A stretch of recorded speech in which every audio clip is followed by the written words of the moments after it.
Welcome back, guys. Today I'm going to show you the first part in a series of tutorials on how to make a walk cycle and animate it in just PowerPoint. I've split it into different episodes so you can focus on the one that you're most interested in. Today's is about how to draw the frames of the animation using auto shapes. Then I'm going to show you how to animate them, then how to bring it to life in your slides, and then on the fourth episode some variations of how to create a walk cycle animation. First of all, you should go into Google and find some references that you would like to use that closely represents the type of walk cycle that suits you. Drag them into the background of your slides and you can use them to reference when you're drawing. My aim is to hopefully show you that you can create lots of different types of walk animation using just PowerPoint, and you can use them in your slides effectively.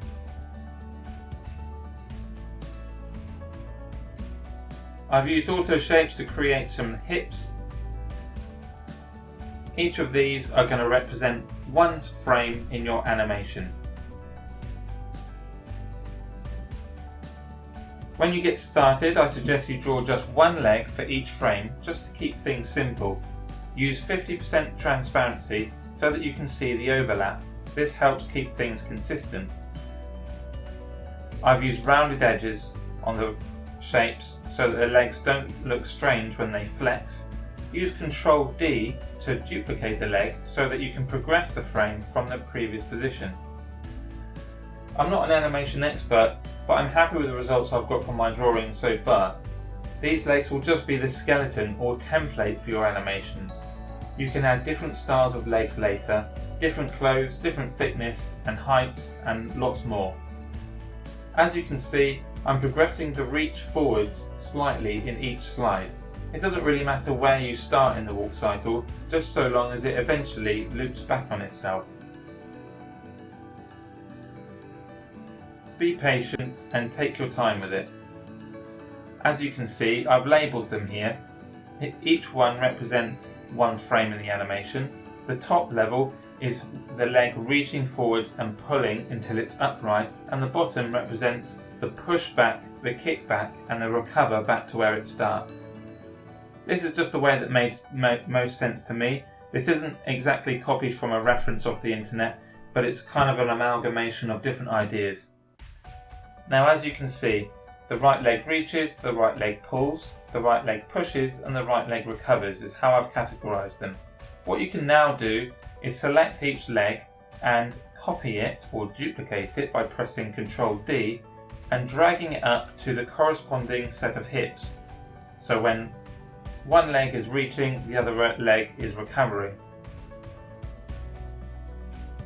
When this one is recovering, the right leg is pulling.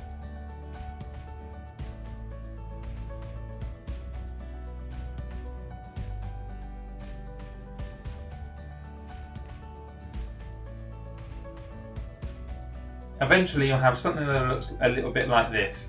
Take your time over it, and if you're not happy with it, you can always edit it.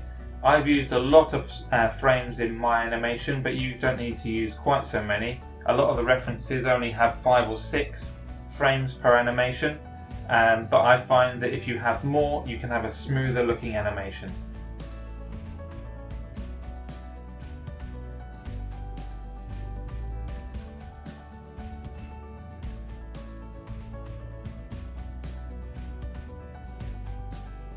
I've added feet to my animation. You don't have to do this, but again I would suggest you do the same thing by animating one side at a time and then just dragging the right foot up to make the left foot.